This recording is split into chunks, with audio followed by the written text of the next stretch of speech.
everything that we were kind of suspecting or thinking, based on how the team couldn't show up to play on time, or inconsistent out the ass, and then it's the old boys club, so I'm going to trust Nick Kypreos because he's connected with the old Jimmy Rutherford and Boudreaux, but he basically said Jim Rutherford doesn't like the room, which my first thought when I heard that was, well, no wonder they're doing all those renovations and upgrades to the dressing rooms. Jim Rutherford doesn't like the aesthetics of the current Canucks dressing room. Went on to say he thought that the room was broken, the team was broken, and it was a country club. Yeah. This is the second time in the last 10, 12 years that the Canucks have been accused of being a country club. Can I ask, what does this mean? Because I'm trying to envision for a team that's bad, because they were very bad at a point this season. What is it like to go in and work in a country club? I don't know. This is the issue I have with it, because when I think about a country club, I think of like a team like San Jose a few years ago, where it's just a core that's been there for a really long time, that's really comfortable. Yeah. I don't know if it's necessarily a country club. I feel like maybe a different, like there needs to be a different phrasing for it, where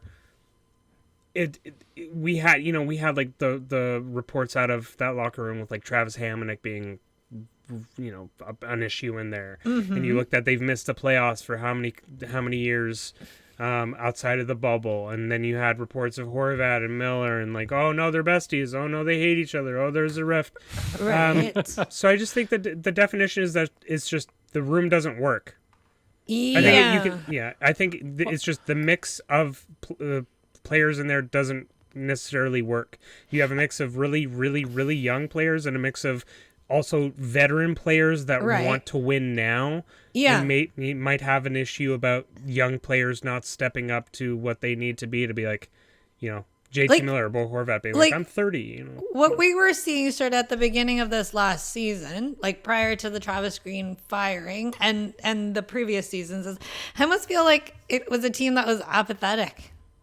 Yeah. I get the sense that when they use that term country club environment, I just think like there's no repercussions. Yeah. And there's no Nathan McKinnon going and pouring all the sugary cereal into the garbage. And even if like Bo did that, I think everyone would turn around and just buy some more Frosted Flakes. Like, it would have no impact. Like there was nothing that could shake that team. Yeah, I get the sense that like under the direction, like they were winning games, but it was kind of like, well, you know what, like nothing. I'm just gonna keep doing what I'm doing. Nobody's gonna tell me otherwise. The best imagery would be that that scene in the Mighty Ducks D2 when Coach Bombay ties up the entire team with a rope and then tells them to skate. Yeah. And they all go in different directions and fall down. Yes.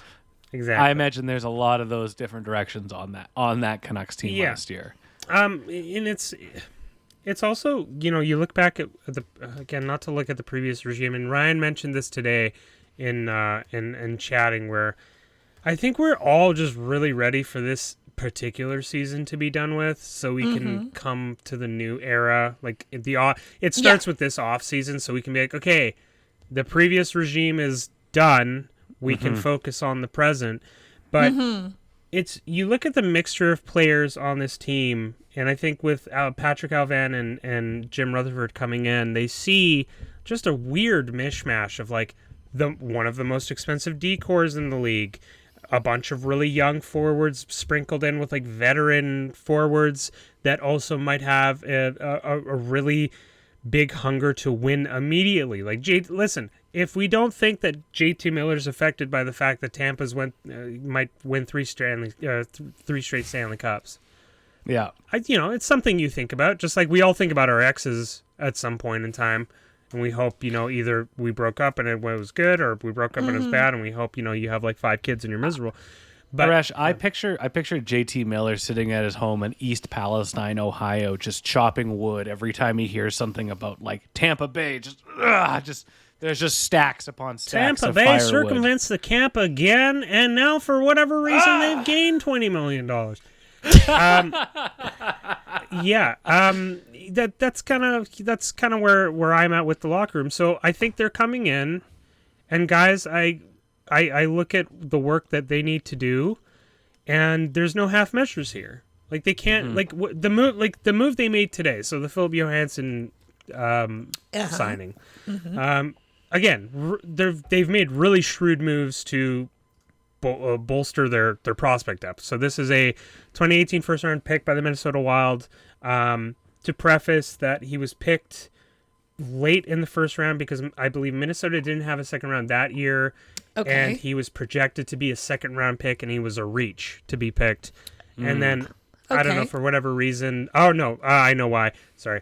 So he's picked in the first round, and then if he wasn't signed by Minnesota, Minnesota was going to be given a second round pick as compensation for this year's draft, which would be around 56th overall. Okay. And I think they thought, okay, this player that we picked late in the first doesn't project to be more valuable to us than the second round pick this year potentially as real currency. So they didn't sign him.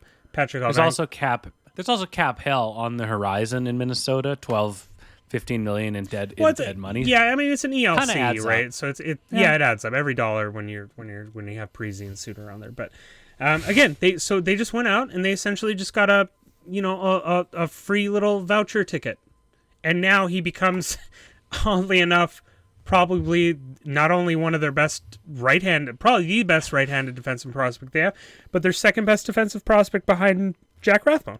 And it's again, not to bring up the previous regime, but like this is like magic. That sounds like a win. It's like the last 8 years, like they're like, what? You can do that? Like this is how badly we've been gaslit, right? They're like, yeah, no, there's free value, and you're looking at the analytic departments probably having reach in this. If it's Neil Zaman, if it's Philip Johansson, like you're seeing this work. You're seeing Daniel and Henrik and Rachel Dory and the rest of the people in the analytics department being like, yeah, go take a flyer on this guy. We need the depth. We need bodies. Yeah. We need to. One of these players is going to pan out to be some kind of value, and then we've also taken these players for free. It's cost us nothing, and then we can turn it into real world value maybe down the road. Maybe if someone turns into, even if they turn into like a seventh defenseman, there you go. It's cost controlled.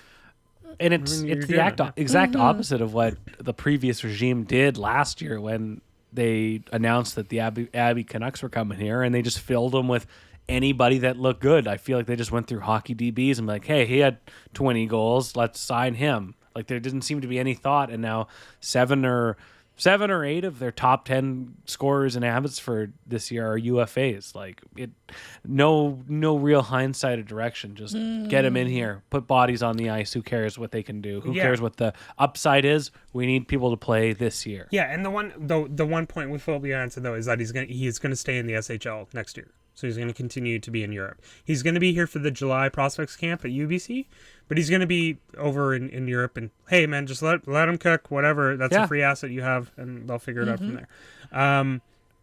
But so it's a tidy piece of business, and it's not going to knock your socks off. But again, this is like, man, there's when you're in debt, and your credit card's like asking you got to pay the minimum.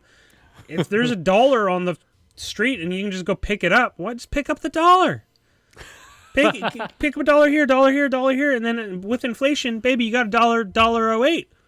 Then you got 8 cents. You stack that up, you got $2.16, baby, you're zooming. That's a liter of gas. Almost, depending on what city you're in. Yeah. When I circling back, when I hear the country club term, and I mean I don't know. If you think of what you do at a country club, you go do athletics and you have a nice meal and you just kind of enjoy yourself, which is exactly what you do if you play for an NHL team. You got a catered lunch, you go practice, you go work out, and you showed up, and that's great. I always remember I definitely enjoy him for his hockey insight and his insight on trauma, but in Theo Fleury's book, when he was coming back from out of rehab in the NHL, it's like, okay, what teams would you like to play for?